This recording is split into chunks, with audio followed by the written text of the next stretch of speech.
अभी भी बहुत लोगों के माइंड में कंफ्यूजन रहती है कि पहले हमें कौन सी एक्सरसाइज करनी चाहिए और बाद में कौन सी। एक्सरसाइज ऑर्डर को लेकर यहाँ पर बहुत सारी कंफ्यूजन क्रिएट करी जा रही है। आइए एक बार देखते हैं कि साइंस इस चीज के बारे में क्या बोलती है, और साइंस को जानने के लिए हमें एक बार रिसर्च पेपर्स की तरफ देखना पड़ेगा। अभी सबसे रिसेंटली 2021 में एक सिस्टमिक रिव्यू आर्टिकल पब्लिश करा गया था, जिसमें कि 11 हाई क्वालिटी स्टडीज कंसिडर करी गई थी, और उन सभी स्टडीज में ये देखा गया था कि एक्सरसाइज ऑर्डर का क्या फर्क पड़ता है हमारे मसल स्ट्रेंथ और muscle hypertrophy means muscle size के ऊपर। और इन सभी स्टडीज में पॉपुलेशन को दो ग्रुप्स में बांटा गया था। ग्रुप 1 को बोला गया कि पहले आपको एक मल्टी जॉइंट एक्सरसाइज करनी है जैसे कि बेंच प्रेस, स्क्वाट और डेडलिफ्ट, और उसके बाद आपको एक सिंगल जॉइंट एक्सरसाइज करनी है जैसे कि बाइसेप कर्ल और ट्राइसेप एक्सटेंशन। और ग्रुप 2 को बोला गया कि पहले आपको एक सिंगल जॉइंट एक्सरसाइज करनी है और उसके बाद आपको एक मल्टी जॉइंट एक्सरसाइज करनी है। और जब इन दोनों ही ग्रुप्स की ट्रेनिंग खत्म हुई तो उसके बाद रिजल्ट्स में दिखाया गया कि जिस ग्रुप ने पहले एक मल्टी जॉइंट एक्सरसाइज करी थी उनकी स्ट्रेंथ ज्यादा बड़ी मल्टी जॉइंट एक्सरसाइज में in comparison to other group, और जिस ग्रुप ने एक सिंगल जॉइंट एक्सरसाइज परफॉर्म करी थी उनकी स्ट्रेंथ सिंगल जॉइंट एक्सरसाइज में ज्यादा बड़ी in comparison to other group. तो अगर सिंपली बताऊं तो ग्रुप 1 की स्ट्रेंथ मल्टी जॉइंट एक्सरसाइज में ज्यादा बड़ी और ग्रुप 2 की स्ट्रेंथ सिंगल जॉइंट एक्सरसाइज में ज्यादा बड़ी।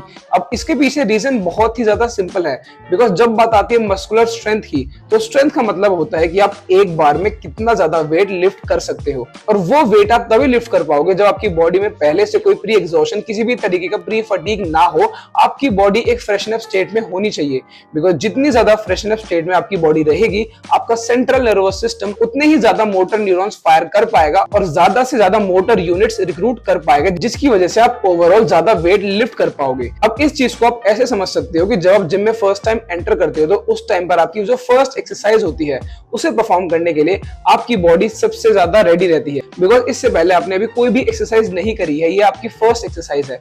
इसमें आप सबसे ज्यादा वेट उठा सकते हो, सबसे ज्यादा लोड बियर कर सकते हो, बिकॉज इस टाइम पर आप सबसे ज्यादा फ्रेशन अप स्टेट में हो। फॉर एग्जांपल आपको अपनी बेंच प्रेस इंप्रूव करनी है, अगर आपकी पहली एक्सरसाइज बेंच प्रेस होगी तो आप ज्यादा वेट लिफ्ट कर पाओगे इन कंपैरिजन अगर आप उससे पहले कोई आइसोलेशन एक्सरसाइज परफॉर्म कर लोगे और फिर बेंच प्रेस परफॉर्म करने जाओगे।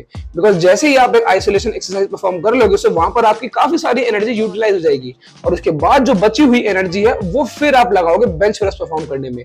जो ओवरऑल वेट आप उठाओगे वो आपका बहुत ज्यादा गिर जाएगा, मतलब आपकी वेट उठाने की ओवरऑल कैपेसिटी वहां पर कम हो जाएगी। इसी रीजन की वजह से जिस भी एक्सरसाइज में आपको स्ट्रेंथ बढ़ानी है उस एक्सरसाइज को आपको सबसे पहले करना चाहिए, और उसके बाद आप अपनी बची हुई एक्सरसाइज कर सकते हो।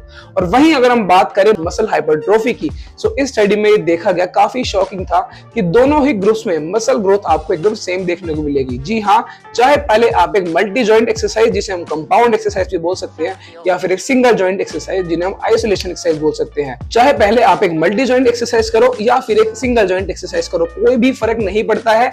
दोनों केसेस में आपको मसल ग्रोथ एकदम सेम देखने को मिलने वाली है, अनटिल एंड अनलेस आपकी वर्कआउट वॉल्यूम और इंटेंसिटी वहां पर मिसमैच ना करे।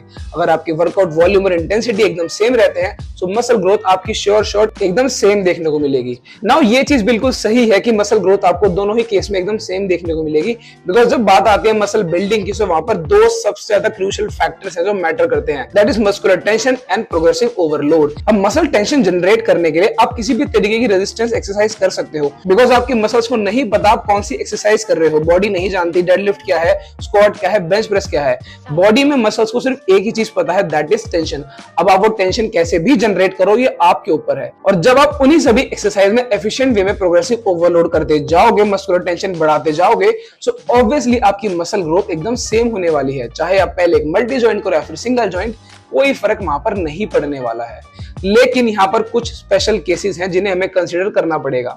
वो लोग जिनके पास ज्यादा वर्कआउट करने का टाइम नहीं रहता है, उनके शेड्यूल बहुत टाइट रहते हैं, उनके पास हार्डली एक या दो ही एक्सरसाइज है करने के लिए।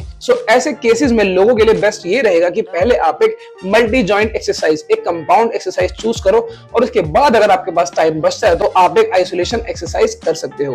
नाउ इसके पीछे रीजन क्या है? नाउ कंपाउंड एक्सरसाइज में आपके एक से ज्यादा जॉइंट इन्वॉल्व होते हैं, एक से ज्यादा मसल ग्रुप्स इन्वॉल्व होते हैं, जिस चीज की वजह से आप ओवरऑल ज्यादा वेट लिफ्ट कर पाते हो। और जब आप ओवरऑल ज्यादा वेट लिफ्ट कर पाओगे तो ऑब्वियसली आपकी मस्कुलर टेंशन भी ज्यादा जनरेट होगी, और मस्कुलर टेंशन जितनी ज्यादा होगी, जैसे मैंने पहले बताया था, मसल ग्रोथ भी उतनी ही ज्यादा होगी। और अगर आपको वही सेम मसल टेंशन जनरेट करनी है आइसोलेशन एक्सरसाइज पर, तो उसके लिए आपको 2 से 3 एक्सरसाइज चूज करनी पड़ेगी, जिसके लिए शायद आपके पास टाइम भी ना हो। और सेकंड बेनिफिट जो कंपाउंड एक्सरसाइज का है वो ये है कि आपकी फंक्शनैलिटी इंप्रूव होती है, बिकॉज हमारी ह्यूमन बॉडी फंक्शन करने के लिए बनाई गई है, सिर्फ मसल बिल्डिंग के लिए नहीं बनाई गई है। और फंक्शनैलिटी जितनी ज्यादा इंप्रूव होगी तो आप जितने भी रोजमर्रा के काम है उन सब में ज्यादा हेल्दी फील करोगे।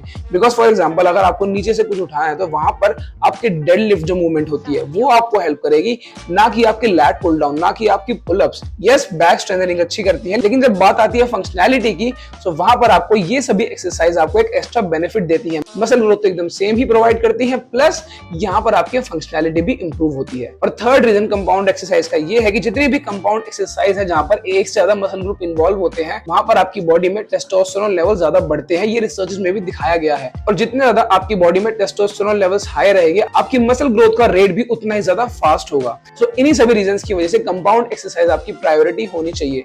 और अगर आपके पास उसके बाद टाइम है तो आप कोई भी एक आइसोलेशन एक्सरसाइज जो आपको पसंद है आप वो कर सकते हो। ना वो लोग जिनके पास अच्छा खासा टाइम है, बॉडी बिल्डिंग करना उनको पसंद है, या इन जनरल उनको ज्यादा देर तक वर्कआउट करना पसंद है, तो ऐसे केस में चाहे आप पहले एक सिंगल जॉइंट करो या फिर एक मल्टी जॉइंट एक्सरसाइज, कोई फर्क नहीं पड़ता है। अगर आपकी वर्कआउट वॉल्यूम और इंटेंसिटी सेम है तो वहां पर आपको मसल ग्रोथ एकदम सेम देखने को मिलने वाली है। और अगर आपको नहीं पता है कि मसल बिल्डिंग को अप्रोच करने के लिए मोस्ट ऑप्टिमल मेथड क्या है, तो आप मेरे इस वीडियो को जाकर देख सकते हो। इसमें मैंने काफी सारी इंफॉर्मेशन डीपली एक्सप्लेन करी हुई है। और अगर आप ये जानना चाहते हो कि मसल बिल्डिंग के लिए क्या बेस्ट है, मशीन्स या फिर फ्री वेट्स, तो आप मेरे इस वीडियो को चेकआउट कर सकते हो। इन दोनों ही वीडियोस के लिंक आपको डिस्क्रिप्शन बॉक्स में मिल जाएंगे। So guys, that's it for this video. I hope आपको कुछ इन्फॉर्मेशन मिली होगी, कुछ हेल्प आपकी हुई होगी। अगर आपको वीडियो पसंद आए तो एक लाइक जरूर छोड़ना, और कमेंट सेक्शन में अपने रिकमेंडेशन देकर जरूर जाना, और हमें जरूर बताना कि आप नेक्स्ट वीडियो में क्या देखना चाहते हो। सो गाइस, हम मिलेंगे आपसे नेक्स्ट वीडियो में। जब तक के लिए tata, bye bye, see you.